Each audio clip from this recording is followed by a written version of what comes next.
So I want to reach out and give that urgency to you. Yes, this is self-serving because I can support you and I'll make money too. My team will make money too. I get that. But you got to understand where my heart is actually coming from. It's coming from a place of you needing to have a fire under your butt. Sometimes, some of us, we just won't make that decision to start our podcast. And because we don't get in front of those people for a year or two, we end up losing out on a lot of money. We end up having more competition than we would have if we just started now. There is about 5 million podcasts today. There's about 5 million. Of course, there's way more YouTube channels. The last I checked was 60 million.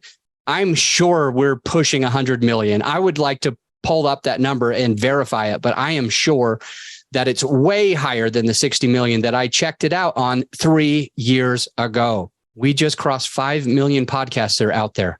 When Chris had a conversation with me 2 years ago, there was only around 1.8 million, which means his competition is way more than doubled in his competition. So you wait and you lose out.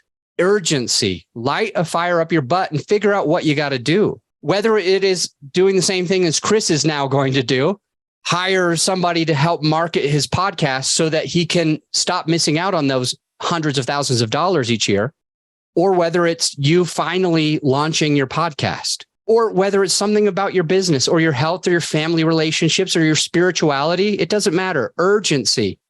That's what we're really talking about. Chris says, now I realize that it's an even bigger problem than I thought because he waited 1 year and then another year. And now he's freaking out because he knows that he's got to get this started, this marketing started, or else it's going to make a negative impact on his business. We've got to get in front of those other people. It's not competition. It's not like that. I'm not trying to give you a scarcity mindset, but I do want to let you know that realistically, podcasting is taking off. Podcasting is growing. I know that because I helped many podcasters launch a brand new show just over the last few months. It's how my business is staying in business, being able to support people that made that decision. And if my team is helping them do their marketing as well, they're going to grow and they're going to have a lot of listeners. I'm hoping that you get that urgency. You make the decision that you need to make to get off your butt and do something. Do something that benefits you. Think of something that you've been postponing. Think of something that you could have started a year ago. You could have started 6 months ago. You could have started 3 years ago. And you just have held off. It might become a problem if you don't do it right now. Urgency.